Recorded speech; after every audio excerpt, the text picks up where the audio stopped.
Welcome back to Chow Time Pod. It's your host, Red. The video today from Destro Reborn. 50% of women will be single by 2030. Marriage probably won't even exist. Please like and subscribe down below. I really appreciate that. Let's get that chow. It's chow time. Two women and a guy, and the two women are going on and on about how there's no good men. There's not a big pool of good men. Like, there's not a lot of good men around. And he's going off on them, saying there's good men everywhere. There's good men at the gas station. They're walking past you down the street. They're getting on elevators. They're at work. They're everywhere. Where the good man at? Like, they hiding under a rock or in a cave. They everywhere. They at the gas station. They at Costco. They at Equinox. They at the bank. They walking right past you. And he said something that just really smacked him upside the head. And he was like, but the honest truth is they're not looking for you. Listen, there's not a lot of good men who want y'all. I'm clapping for myself. And I was like, damn, you know what? I agree with him. The reason why good guys aren't looking for women like that is because men don't want to deal with a woman where it's got to be a constant battle of him having to prove himself. Correct. That he's a good man. And you don't show up on their radar because of the way you are. They're going to walk right by you. Or that they have this negative outlook on men in general. Everybody's pretty. That's a prerequisite. So if that's all you got to offer, we're not looking at you. Dang. He's not wrong. To most men, fours, even threes can be good looking to them. Even I'll see someone that someone would call a 4, and I'm like, he's pretty cute for a 4, you know. Men are so okay with most women's looks. We're willing to go from a 4 to a 6 to a 7. Really, there's not much difference in looks and attraction, but women seem to think, oh, men only want the most gorgeous men or women in the world, but there's not that very many of them. It makes sense for us to also want to date down in looks.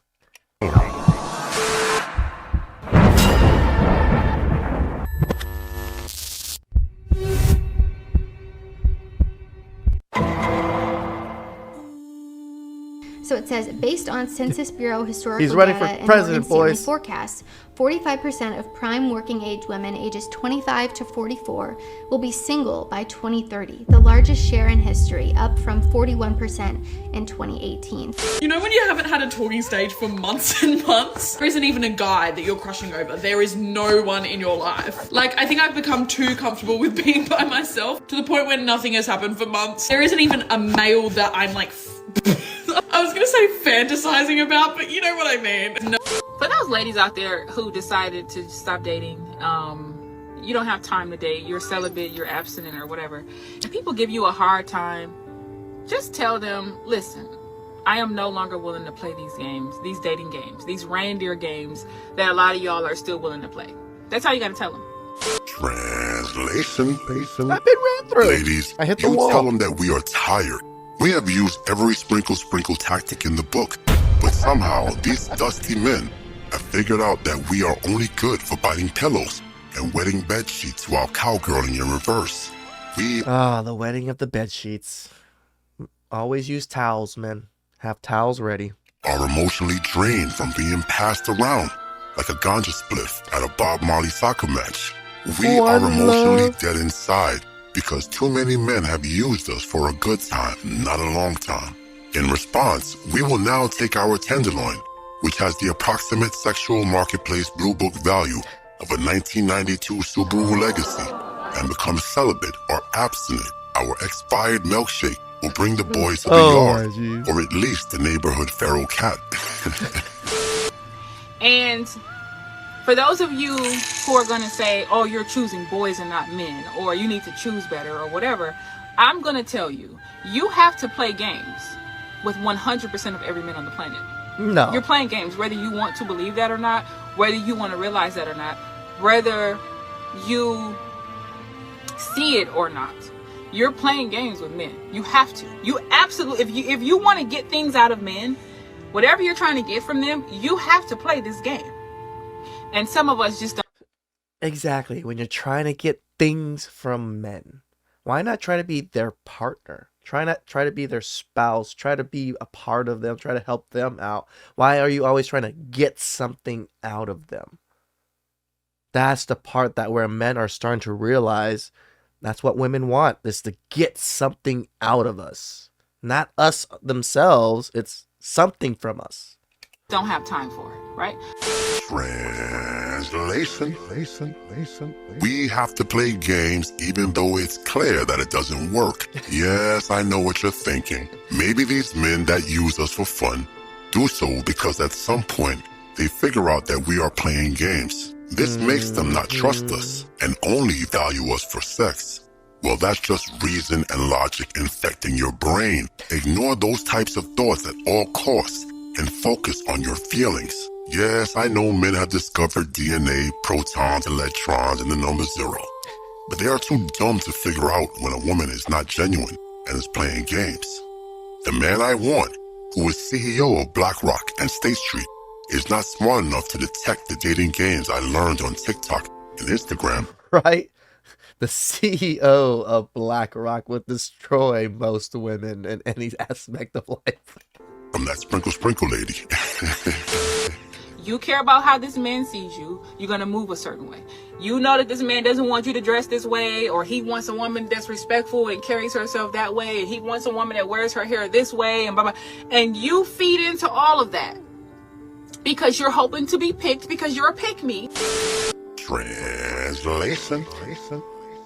You trying to impress your future boyfriend or husband makes you a pick-me. You caring about how your potential husband perceives you makes you a pick-me. It's clear that as an independent woman, I'm way happier driving a truck and drinking 7-Eleven Slurpees and Vivarin caffeine pills than being a submissive housewife that is actively at home raising my kids and building a home for my future family. And not just that, you're going to be doted on. Most husbands dote on their wives pretty greatly. And their kids dote on their mom because that's their mom. So you're giving up so much of these great aspects of life for a woman because you don't want to settle. You think you're better than pick-me's. You don't want to conform to a man. You're strong and independent. Congratulations. Reveals that women tend to be happier when they are single. Data analysts at Mintel say about 60% of women are happy with their status of single. Meanwhile, so I've been single since 2017. I don't want to be single. I'm on a dating app, Hinge. I know you've heard of it. Yeah, so every once in a while, I'll just delete it and think, nah, I'm good. I don't need anybody. And then I'm like, no, I don't want to die alone. No, I don't want to die alone. It just... KS's face, the Godfather, just appears in my mind as soon as she said, I don't want to die alone.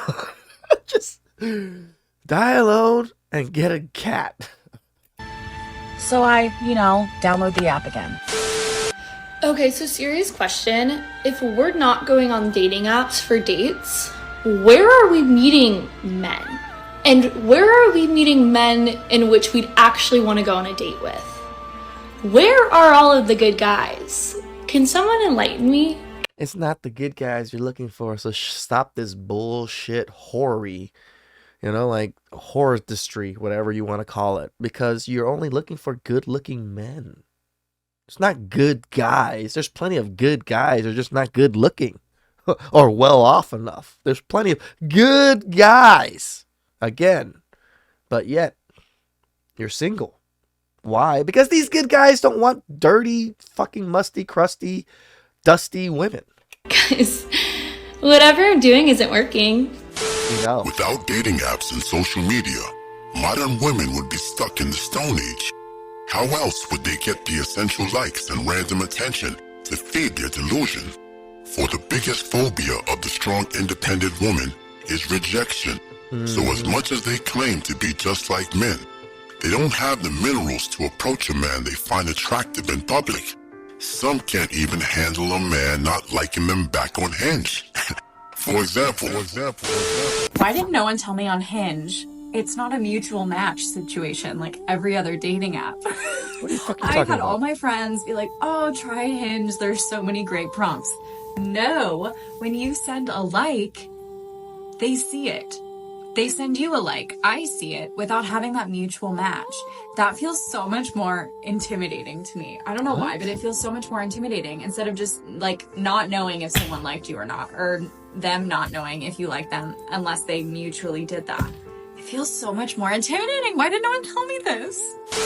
Every time you give random attention to a woman that you are not currently sleeping with, understand this. You have fed the beast that you complain about. Why are modern women suffering from a severe case of delusion? Well, it's because of you. With every good morning text, every Instagram like, every 1 week long Bumble convo, or dinner date for a first date, you feed the beast. Especially for a 4, 5, or 6. Blasphemy. But wait a minute. You didn't smash the bell and press the like button. Blasphemy. Shout outs to Lord Destro. No, I agree with him that we shouldn't go after low value women. But just because they're 4s and 5s in looks wise doesn't mean they're low value women.